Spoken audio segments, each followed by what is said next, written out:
Salut à tous, donc pour ce tuto nous allons parler de la toute nouvelle fonctionnalité en CSS qui nous permet de mettre en place très facilement une grille, le CSS Grid Layout.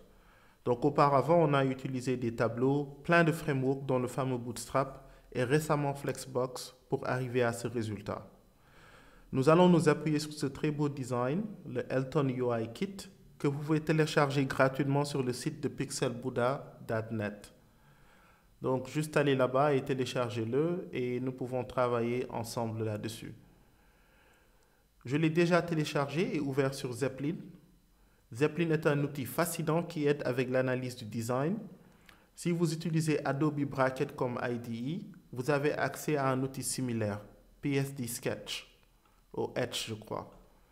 Donc, c'est disponible à l'intérieur de votre IDE ou vous pouvez l'ouvrir directement dans le navigateur comme je l'ai fait ici. Et ça fait essentiellement la même chose que Zeppelin avec plus ou moins certaines fonctionnalités qui leur sont particulières. Donc moi, j'adore Zeppelin et je vais me concentrer là-dessus. Donc là, j'ai un peu de prep code. J'ai mon IDE qui est ouvert sur la gauche avec un peu de prep code. Et je vais aller sur mon navigateur. Et ça, c'est la page avec eltonuikit.html. D'accord? Donc, vraiment un code de base. J'ai essentiellement un container que j'ai donné la classe wrapper. Et ici, on va mettre le code pour la section hero et pour la section grid. OK? En regardant sur Zeppelin, on voit que le héros prend toute la largeur du wrapper, c'est-à-dire 1170 de large et 505 de hauteur. Zeppelin nous donne aussi du code CSS qu'on va copier et ajouter à notre document.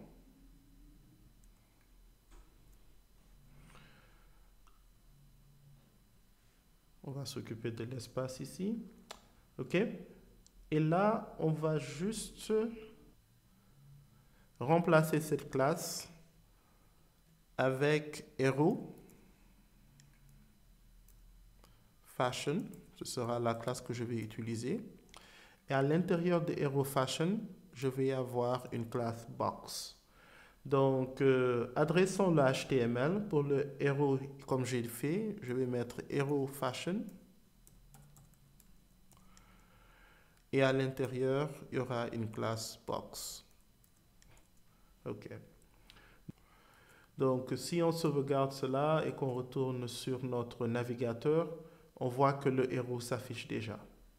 OK? Donc, en regardant le design une fois de plus, on voit que tous ces box-là, comme je les appelle, partagent les mêmes similarités dans le CSS. Donc, ce que je vais faire, c'est extraire cette partie-là, puisqu'elle est un peu plus générale et qu'elle s'applique à toutes les boîtes ou box. Excusez mon français. Donc, on va prendre tout ça et on va le mettre dans une nouvelle classe qu'on va appeler box. OK?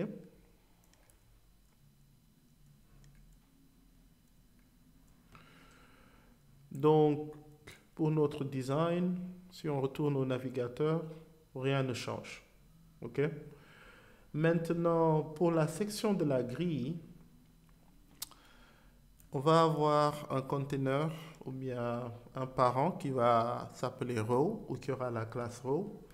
Et à l'intérieur, on va mettre des divs avec la classe box. Et je crois qu'on en a 13 si on compte ce qu'on est en train de cibler sur le design.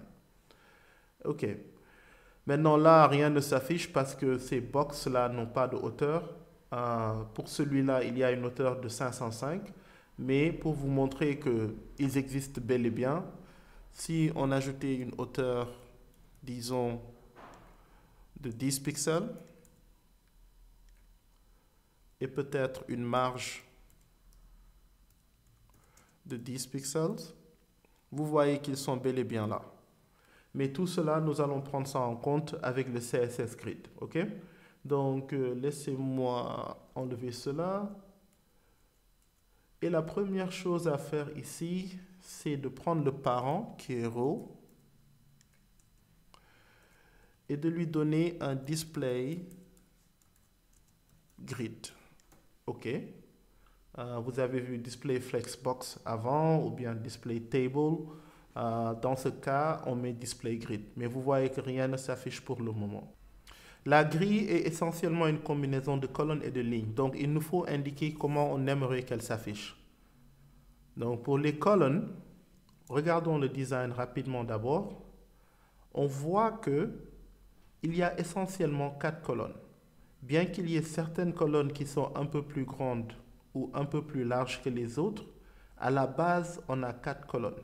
OK. Donc, et si on regarde l'aspect, les mesures ici, on voit que pour chaque colonne, au minimum, c'est 271 ou 270 pour avoir un nombre un peu plus rond, 270 de large sur 238 de haut. OK? Donc, on va exprimer cela, on va commencer avec ces unités-là, et un peu plus tard, on va adresser les plus longs et les plus larges. Donc, 270 sur 4 colonnes. En code pour le CSS Grid, ce qu'on va faire, on va utiliser la propriété grid template columns. Et columns, OK. Columns pour colonne. Et là, on met les mesures pour chaque colonne qu'on veut dans cette template. Donc 270 pixels 4 fois.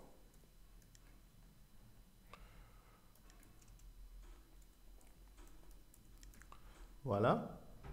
Et rien ne se passe parce que nous n'avons toujours pas de hauteur. Donc pour la hauteur, nous savons aussi, nous regardons le design, que c'est au moins 238. On aurait pu faire la même chose avec Grid Template Row, mais on sait qu'au minimum, on aura toujours 238 de haut pour chaque cellule. Donc ce que je vais faire, c'est utiliser cette propriété, grid auto rows, qui dit par défaut quelle est la taille ou bien la hauteur de la ligne. Et là, on lui donne 238 pixels de hauteur. Voilà. Et vous voyez que quelque chose commence à se passer, mais tout est collé ici. Il n'y a pas vraiment de séparation. Donc, la première des choses, c'est pour le fashion box, le héros qu'on a au top. Si on regarde bien sur le design, on a une marge de 30 pixels entre le héros et le reste. Donc, ce que je vais faire d'abord, pour montrer une séparation, je reviens ici et je fais margin bottom 30 pixels. So, on a ça. Mais maintenant, pour la grille, tout est ensemble. Il n'y a pas de séparation entre les choses. Donc, ce qu'on va faire, on retourne au design et on voit qu'entre les cellules, il y a une marge plus ou moins de 29 pixels. Mais je crois que 30 est un nombre plus rond. Donc, vous pouvez garder les 29 pixels. J'aime le nombre 30, pourquoi pas. Donc, ce que je vais faire, on a un gap ou bien une marge entre les colonnes de 30 pixels. Donc, ça s'exprime de cette manière. Green column gap, 30 pixels. Et la même chose pour les rows ou bien pour les lignes, grid row gap, 30 pixels. Et voilà, vous voyez que notre grille est en train de prendre forme. Très rapidement, là, on a quelque chose qui commence déjà à ressembler au design que nous avons en place. OK? On peut facilement maintenant condenser ces deux lignes-là en une, puisque l'unité ou bien la valeur du gap étant la même. On pourrait changer cela en grid gap, qui essentiellement dirait pour la colonne et pour la ligne, mettez la même marge. Donc là, on peut juste condenser la même règle et la mettre en une seule ligne ici avec grid gap. OK? Maintenant, la chose que vous avez remarqué ou que vous avez pu voir, c'est que cela n'offre pas vraiment beaucoup de flexibilité. N'importe quelle résolution ou n'importe quel écran, cela serait à 270 pixels. Donc, Une des choses que vous pouvez déjà imaginer, c'est qu'on pourrait changer ces unités-là pour montrer la flexibilité du grid. Par exemple, si vous aviez un grid avec 100 pixels pour le premier et le reste, on peut même mélanger des unités. On peut dire, je ne sais pas, 35%. Vous voyez, là, on pourrait mettre quelque chose d'autre. Donc ça, c'est seulement pour vous montrer la flexibilité du grid. Dans notre cas, on a des colonnes qui sont plus ou moins égales, à quelques exceptions près, mais avec le pixel, c'est toujours fixe. Ce que le CSS Grid a introduit, c'est un concept de fraction, c'est-à-dire l'espace qui est disponible peut être divisé en fractions. Donc si on a 4 colonnes, on a une grille qui s'étale sur 4 fractions. Donc comment on exprime cela dans le code? Au lieu des 270 pixels qu'on avait, on va mettre un FR. Un FR, c'est-à-dire une fraction, et on peut répéter cela 4 fois.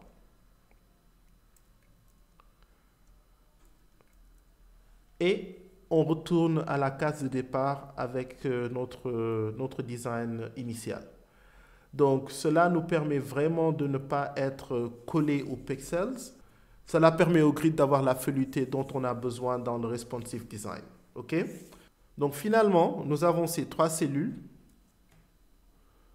Celle-ci qui est un peu plus haute et ces 2 qui sont un peu plus larges. OK?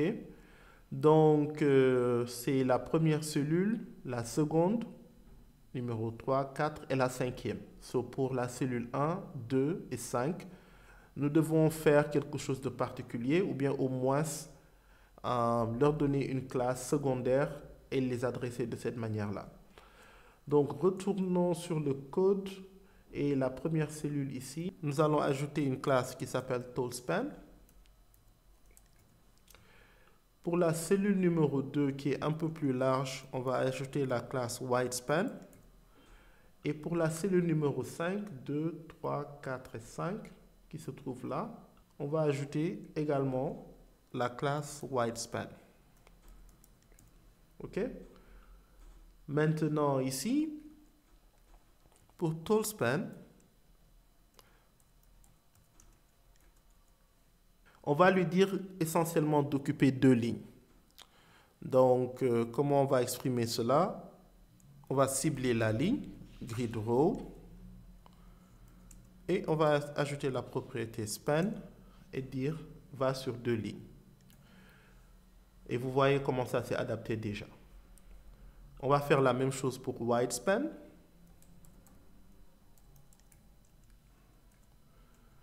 Mais cette fois-ci, on va cibler la colonne sur grid column et exactement la même chose, span sur 2 colonnes. Et voilà, avec quelques lignes de code, on a pu respecter très facilement le design qui nous a été donné. Il y a des tonnes d'options que le CSS Grid a en réserve, mais j'espère que vous pouvez déjà entrevoir la puissance et la flexibilité qu'elle procure. Ce sera tout pour aujourd'hui. N'hésitez pas à m'envoyer questions et suggestions dans les commentaires. Et surtout, n'oubliez pas de vous abonner pour plus de tutos. Merci et à bientôt.